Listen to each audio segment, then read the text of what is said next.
Okay, and with that, we will move on to next on the agenda, which is commentary by Township Committee. So we just gave our reports, but these are just now general comments that Township Committee members can make. Mr. Jorpy.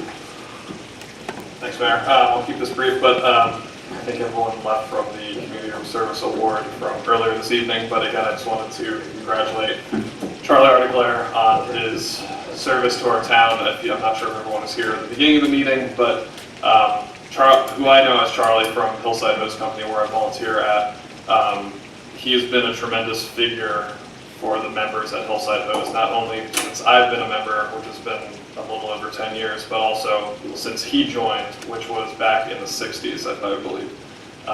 And not only has he served our town through the fire department, but he served our country in Korea and was awarded several times for his valor there.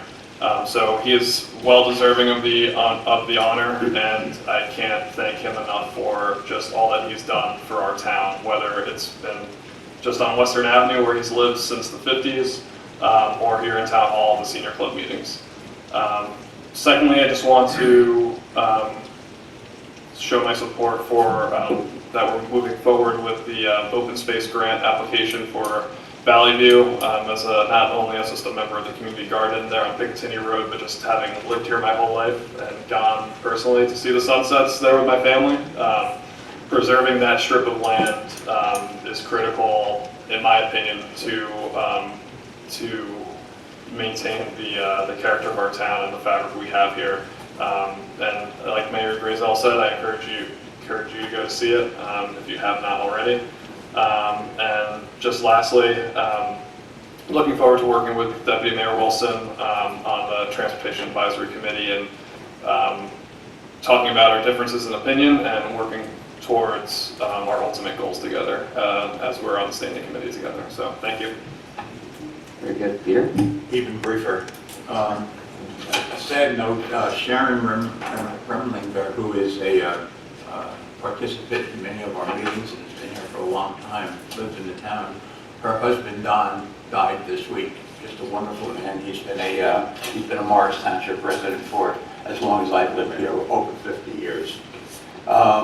One thing, please, all of us over 40, be careful. The heat in the next 4 or 5 days is going to be overwhelming. And my joy is I'd like to introduce, as I do every year when he's home from his monastery, my son Kenneth, brother Edward Mancuso. And sitting next to him, my favorite oldest grandson, JJ John Mancuso. Thank you, sir. So my kids were the only ones at the meeting tonight. Multiple sets of kids at the meeting tonight. That's fantastic. John? Very good. Kathy, any remarks? Yes, I do. I wanted to comment on the Open Public Meetings Act, believe it or not, better known as OPMA. And there's a connection here between OPMA and our work on TAC now, the Transportation Advisory Committee. OPMA has a major impact on our ability to communicate with each other outside of these meetings. So according to this law, it's the Sunshine Law, we are allowed to communicate one-on-one with each other, but direct communication between more than 2 of us at the same time is not allowed. So therefore, the law, OPMA, requires us to communicate in ways that remind me of the old game of telephone. One person talks with one person and the next, and each time the message is transmitted, it gets changed. So this form of communication, it's frustrating, it's cumbersome, but it's a requirement of the law. And I found it to be especially frustrating in this case because there are so many, there's a lot of complexities in dealing with this material. And I really felt the impact of OPMA on our communication. But on the flip side, I also felt what OPMA was encouraging us to do. OPMA is encouraging us to bring our disagreements and our comments and discussion into the public meeting. And that's what we did tonight. And I was so glad to see that. And, you know, it also, this situation for me also speaks to a core value for me. And that is that, you know, disagreements are not the problem. Disagreements are healthy. It's all in what do you do when you do disagree. And conversation, you know, you got to talk with each other. And conversations about difficult issues are challenging in private, let alone in public. So I'm really happy. Although I did not get what I was looking for in the vote, but I'm really happy that we had this conversation and that we shared our ideas with each other, and I'm glad to see us moving in that direction. Thank you. Thank you, Kathy. I too would like to start my remarks with a little remorse. As Mr. Mancuso did, I wanted to express my condolences to Melissa Gibson and her two sons on the passing of her husband, Greg Gibson, at far too young an age. Melissa helps run our local program called the Municipal Alliance, and on behalf of Morris Township. But last Saturday, I was honored to be able to say a few words at a memorial baseball game that was put on by the Babe Ruth League. Babe Ruth is what comes after Little League in our township. In our town, it's a joint Morristown league. The game I witnessed was truly amazing. Kyle Gibson, one of her sons, is age 17 and he loves baseball. But Kyle is also developmentally disabled, yet he does play on one of the Babe Ruth teams. And on this special day, on a late in the day on Saturday in August, when a lot of people are away for the weekend or at the beach, 26 young men came out to show their support for their friend and teammate Kyle Gibson. And these young men let Kyle pitch for the first time in his Babe Ruth career, and they let him hit leadoff. And it was truly heartwarming to watch the support of his friends and neighbors to allow Kyle to pitch a shutout, and he went 3 for 4 with a triple.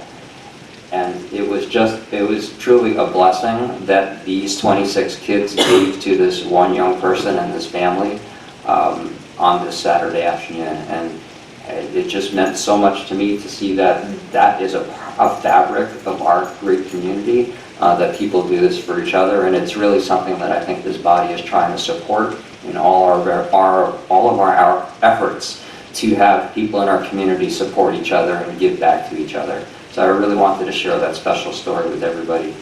I also wanted to reiterate one of Mark's comments. The Township Committee continues to make improvements to resident communications, and as Mark just said, the latest one in that is a monthly listing of events.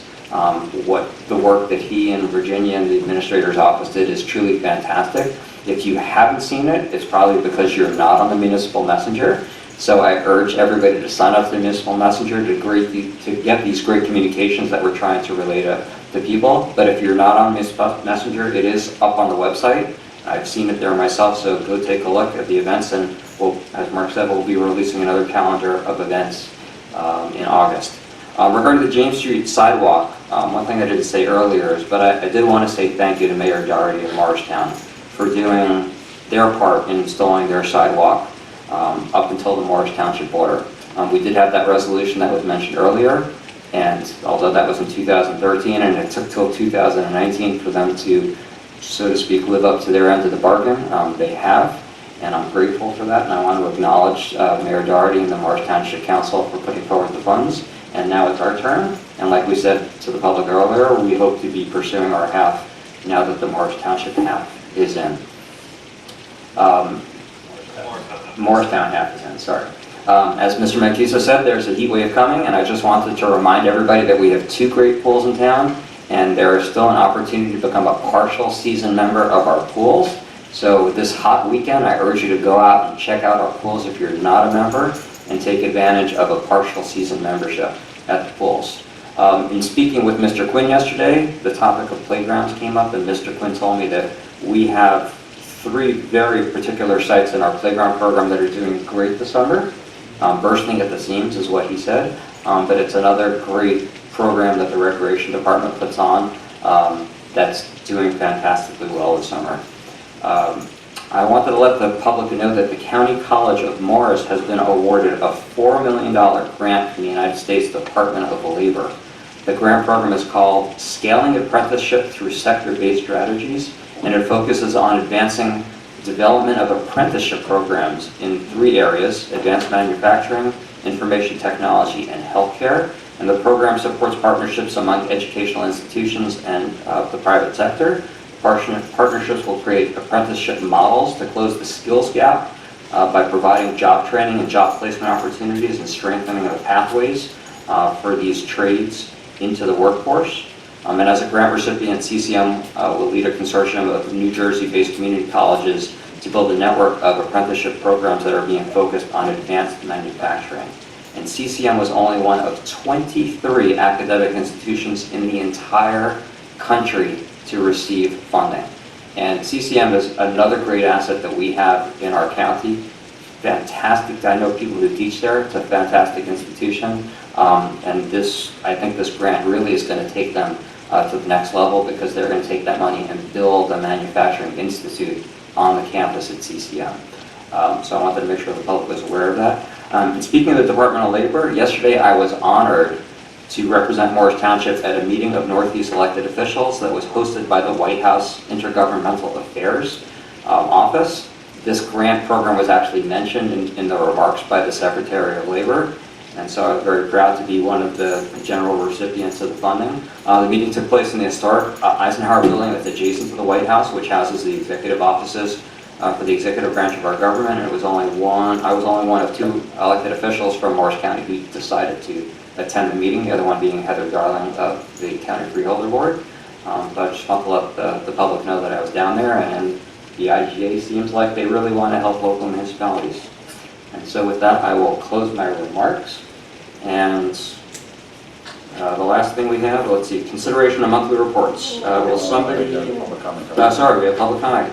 Keep on getting confused because we moved public commentary to the end of the meeting per the request of Ms. Holland there.